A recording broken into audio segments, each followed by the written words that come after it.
Good day, and welcome to the eGain Fiscal 2023 Third Quarter Financial Results Conference Call. All participants will be in listen-only mode. Should you need assistance, please signal a conference specialist by pressing the star key followed by 0. After today's presentation, there will be an opportunity to ask questions. To ask a question, you may press star then 1 on your telephone keypad. To withdraw your question, please press star then 2. Please note this event is being recorded. I would now like to turn the conference over to Jim Byers of MKR Investor Relations. Please go ahead. Thank you, operator, and good afternoon, everyone. Welcome to eGain's Fiscal 2023 Third Quarter Financial Results Conference Call. On the call today are eGain's Chief Executive Officer, Ashu Roy, and Chief Financial Officer, Eric Smith. Before we begin, I would like to remind everyone that during this conference call, management will make forward-looking statements which convey management's expectations, beliefs, plans, and objectives regarding future financial and operational performance. Forward-looking statements are generally preceded by words such as believe, plan, intend, expect, anticipate, or similar expressions, and these forward-looking statements are protected by safe harbor provisions contained in the Private Securities Litigation Reform Act of 1995. These forward-looking statements are subject to a wide range of risks and uncertainties that could cause actual results to differ in material respects.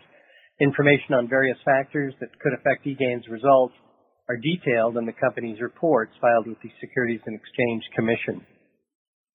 eGain is making these statements as of today, May 11th, 2023, and assumes no obligation to publicly update or revise any of the forward-looking information in this conference call. In addition to GAAP results, we will also discuss certain non-GAAP financial measures, such as non-GAAP operating income. The tables included with the earnings press release include a reconciliation of the historical non-GAAP financial measures to the most directly comparable GAAP financial measures.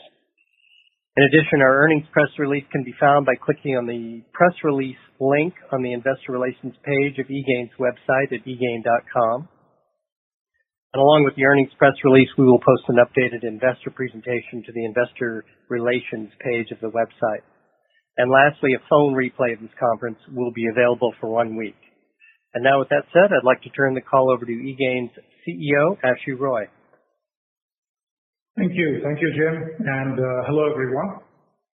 We are pleased with our overall performance this quarter. Revenue came within our guidance range, and bottom line was ahead of guidance and consensus. We also initiated our stock buyback program, and we still reported an increase in our cash balance due to positive cash flow in the quarter. Looking at our financial results, total revenue for the quarter was $23 million within our guidance range. We implemented expense controls to align with current market conditions to deliver non-GAAP EPS of 30 cents. That exceeded our guidance and consensus. And we were cash flow positive, ending the quarter with more than $81 million in cash. Turning to business highlights, interest in our knowledge-powered customer engagement platform continues to be strong. Decision-making on new logo deals is still a challenge. However, we did sign several new deals toward the end of the quarter.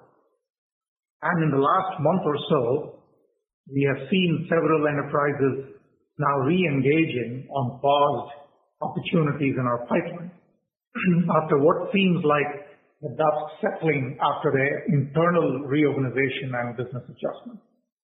This leads us to believe that market conditions may be stabilizing.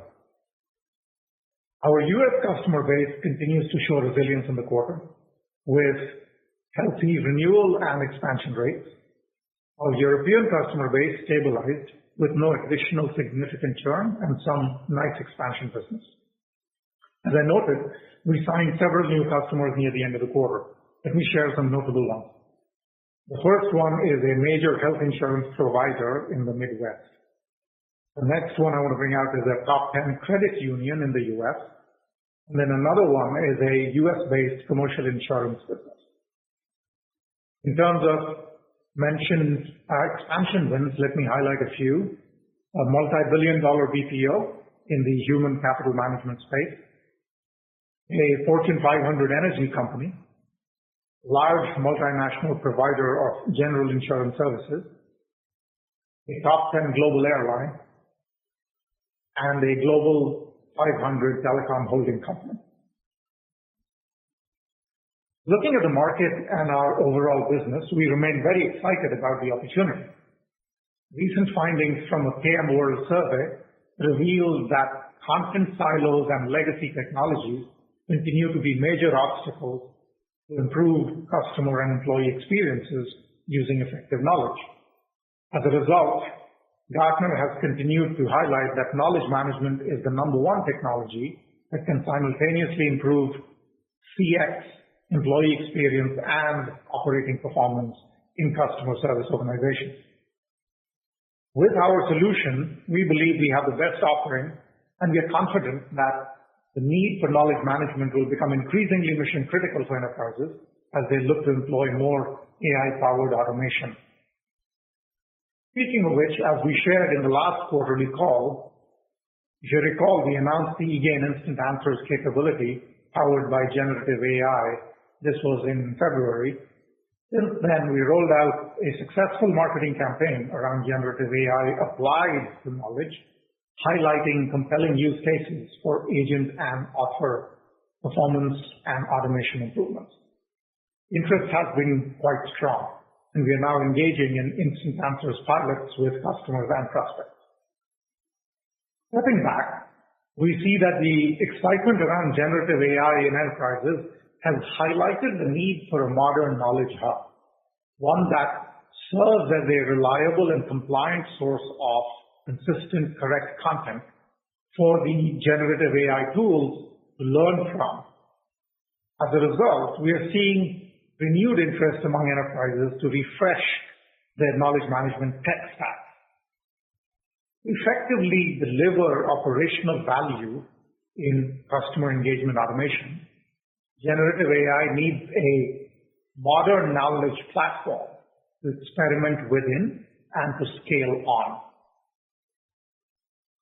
As we look ahead, our strong North American subscription renewal and expansion rates are evidence of the fact that our existing customers continue to find increasing value in our industry-leading customer engagement solutions.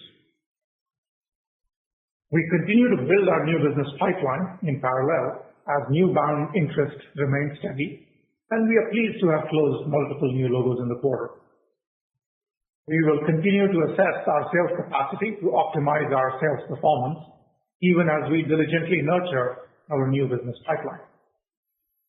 And lastly, with our strong balance sheet and positive cash flow, we intend to execute a balanced growth and profitability plan in fiscal 24. With that, I'll ask Eric Smith, our Chief Financial Officer, to add more color around our financial operations. Eric? Thanks, Ashu, and thanks everyone for joining us today. Let me share some financial highlights for the quarter before getting into our outlook and guidance for Q4 and the full year fiscal 2023. Total revenue for Q3 was $23 million, down 4% year-over-year, or down 1% in constant currency, coming in within our guidance range despite the shift in our focus to profitability and balanced growth. Contribution from our Cisco OEM business sequentially declined, which we believe is due to a timing issue on revenue recognition, as Cisco has indicated that they continue to see good momentum in the business. Had the contribution from the Cisco OEM business been in line with our internal forecast, our top-line results would have been ahead of our guidance and consensus. For the first 9 months, total revenue was $73.4 million, up 7% year-over-year. SaaS revenue for Q3 was $20.9 million, up 1% year-over-year, or up 3% in constant currency.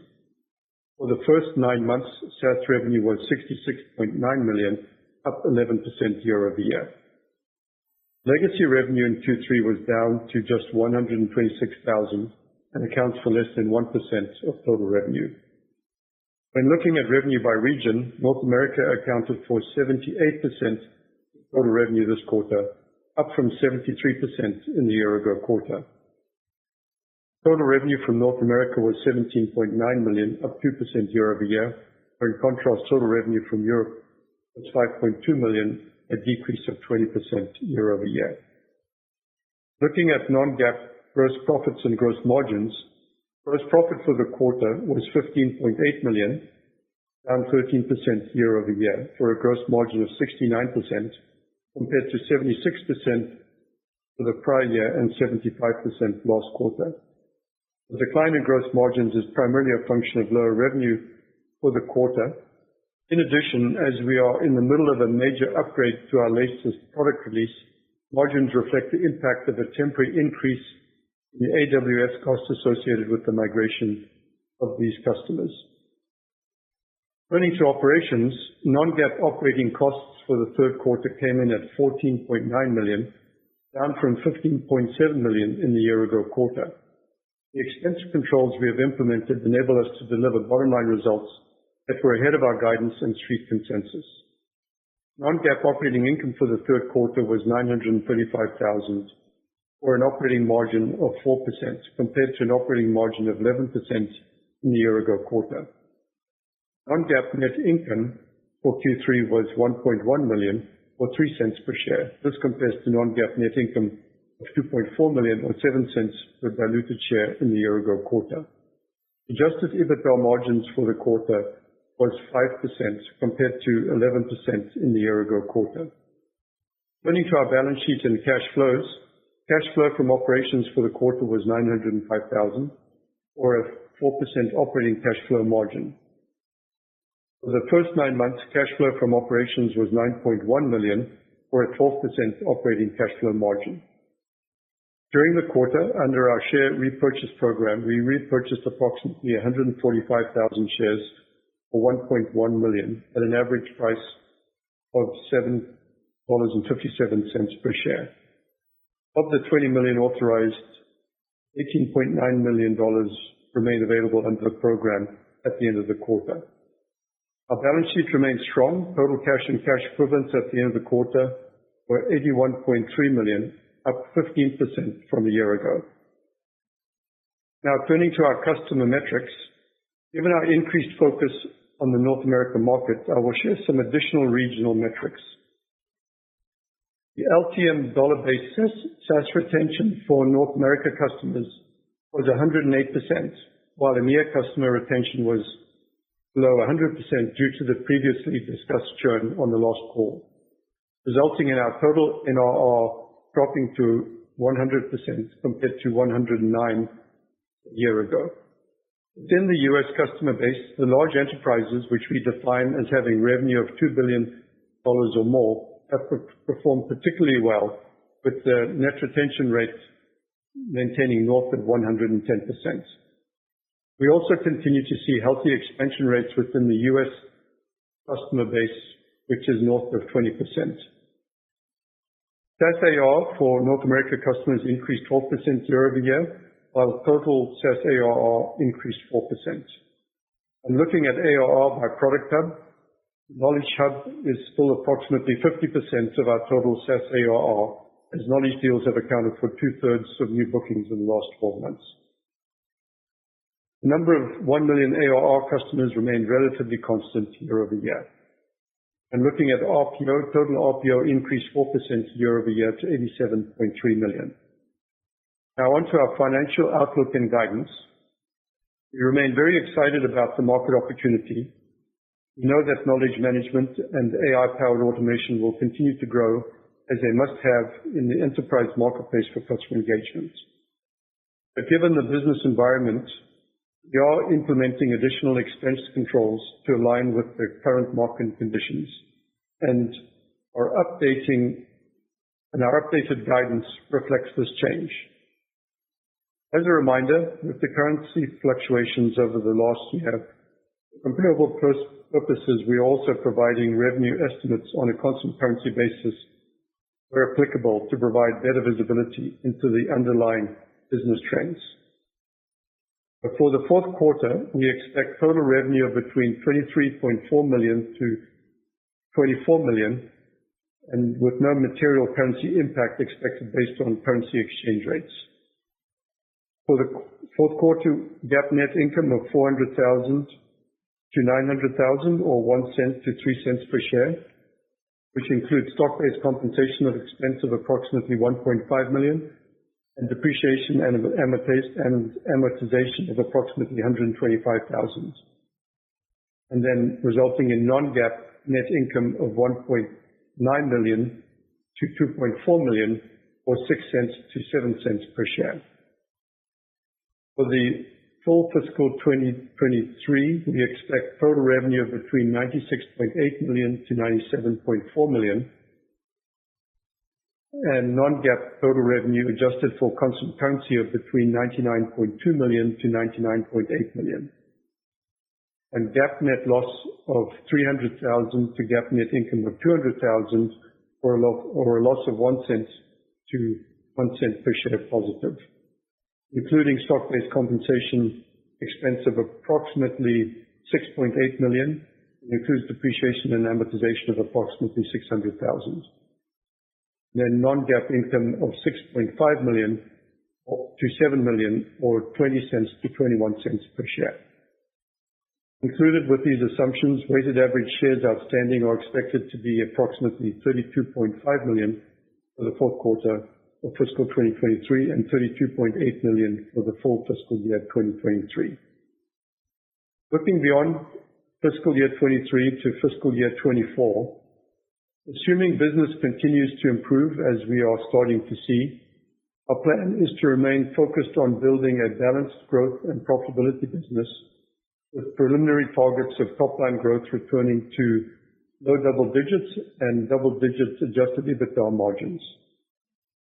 So in summary, our existing customer base remains healthy with robust expansion rates and no additional significant churn in the quarter. And while new logo business continues to be challenging, we signed several new logos at the end of the quarter and remain focused on continuing that momentum.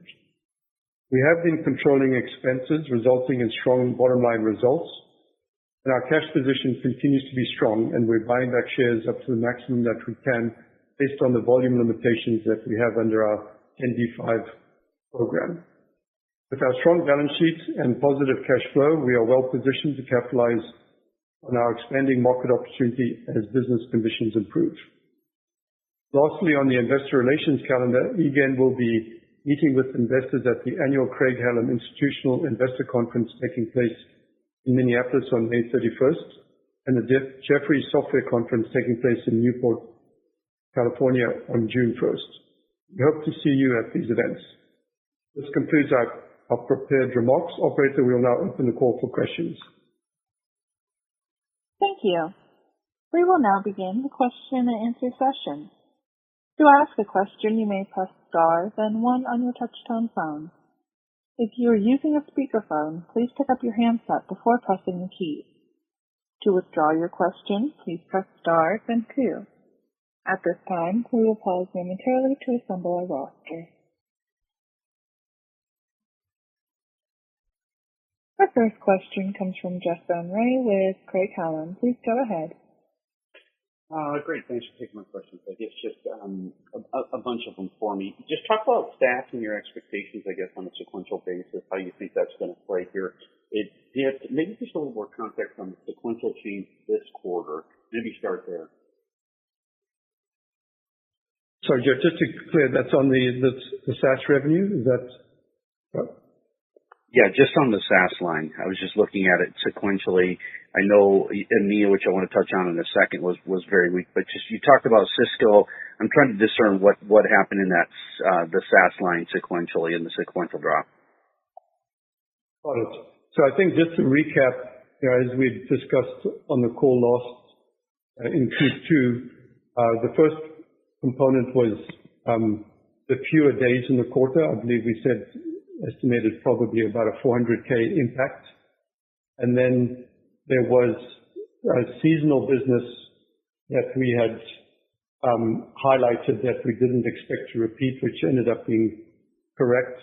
And then there were the EMEA customer losses that we'd also discussed. So those all came in pretty much as we'd expected. And then on the Cisco OEM side, that decline was close to 600,000 sequentially. So that was the surprise that we hadn't anticipated in the quarter. Mm-hmm. Okay. And then you talked about the gross margin pressure coming from duplicative AWS costs. How do we think about gross margins the next several quarters? How does it play? So we're obviously working closely to optimize that. I would say that, we will start to see some improvements, but it'll take another quarter or two for us to get through complete the cycle. So, I'd say that we'll start to see movement back into the low 70% range, within the next couple of quarters, moving up into the mid-70s again. Yeah. Okay. All right. And then you talked about some some of the pilots that you're doing around the AI instant answers. Just talk a bit more about that. How many are you doing? Just any surprises about the use cases, kind of how they're being deployed, and then obviously just interested in the cost and economics of deploying those. Right. So a couple of comments. One, so the primary use case that we're deploying right now is in helping the agents or the associates who are in these customer service groups with a generated consumable answer that is tapping into multiple content sources in the background from the knowledge base and bringing it out with all the verification and stuff that we have built into it. And that's the primary instant answers use case we are piloting right now. Right? Piloting it in multiple places.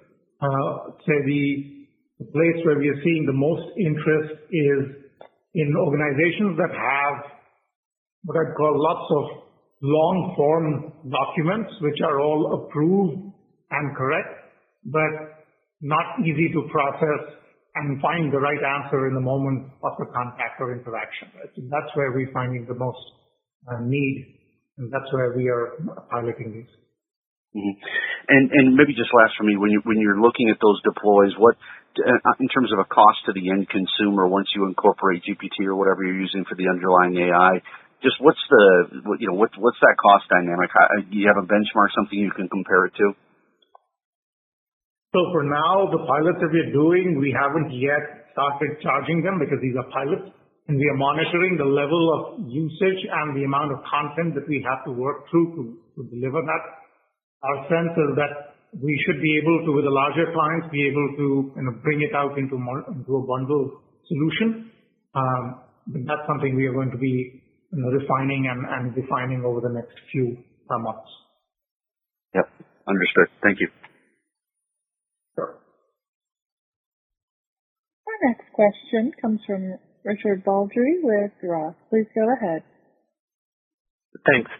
Maybe from a broader perspective, talk about the impact you think the generative AI has or will have. It feels like a lot of people are saying it could have delayed some deals because it creates more confusion over the short term. Others are saying they think it expands the TAM because more companies are now aware of sort of some of the functionality that is coming online, but learning about the fact that they need to hook it onto a system of record class platform to make it work. So we sort of understand where you're thinking it's impacting now versus where it could be, 6, 12, 18 months out. Thanks. Sure. I think both the points you raised, I agree with, even though they are sort of working at cross purposes, but the timeline I think is different.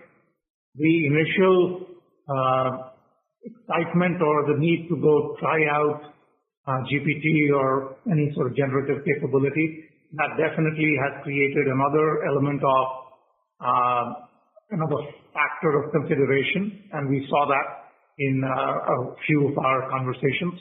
Like a large bank we were working with went through another cycle of confirming that we could in fact incorporate not just what we are doing with generative, but also what they are doing internally with it if they wanted to plug it in at some point in a domain-specific way. So yes, there is that extra loop or extra cycle that is getting added to these discussions. But as you said, on the positive side, there is a clear understanding or clearer understanding, I would say, that these businesses need to have a modern knowledge platform, because without that, the usual risks that everyone's well aware of now, if you're not learning from the right things from a generative standpoint, the risk of somehow getting it wrong once in a while is something that businesses cannot contend with, right? So both of those are true, and we are really hammering on both of them. In other words, we are positioning ourselves not just as the platform of choice for a modern knowledge hub, but also pointing out that businesses can try out these generative capabilities in our environment much easier and better than they would otherwise by doing their own internal connections into different content silos. And do you think that it does expand the TAM meaningfully over, sort of an intermediate term or long-term basis, or do you think it's just more additive and applicable sort of to the markets you've been addressing already? I would say that it brings the market in faster. I think that the rate at which people will drive this sort of re-platforming, if you will, of their content and knowledge assets is going to accelerate. I certainly think that's going to happen. So as to whether the market grows beyond what we see the market today, yes, it will, but that will need more enhancements to sort of incorporating those generative capabilities into the solution, which is something that we are doing in this process as well. And given it looks like there's going to be, multiple competing sort of AI engines out there, do you care in any meaningful way, which ones are successful or how much market share it either ends up with, or do you feel like your platform should be pretty much plug and play with, or whichever flavor becomes important to any given client? So to begin with, our architecture is composable, so we don't really have a strong inclination one way or the other. But what we are doing is making sure that we can work with different flavors, and that's something we just ensure with our connectors and open platform. Okay, and the last for me, it looks like a lot of the cost cutting hit in the sales and marketing area. Could you talk about how you prioritized where to make those cuts? Is it people that are multi-platform, sort of ready to sell versus point solutions, based on tenure, just so we could understand how much that's impacted your go-to-market engine? Thanks. Sure. So we're keeping the front end of the funnel building relatively steady, and so we'll be marketing and creating that top of the funnel continuously, because we know that that's going to be very valuable as the market turns around. In terms of people, the goal here is to have the best salespeople. So we have done performance assessments and looked at people who can sell this proposition in the enterprise, and that's really the group that we are retaining and building on. Great, thanks.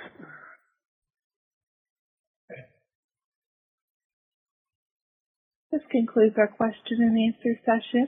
I would like to turn the conference back over to management for any closing remarks. Great. Thanks, operator, and thanks everybody for taking the time today. I look forward to providing an update next quarter. The conference is now concluded. Thank you for attending today's presentation. You may now disconnect.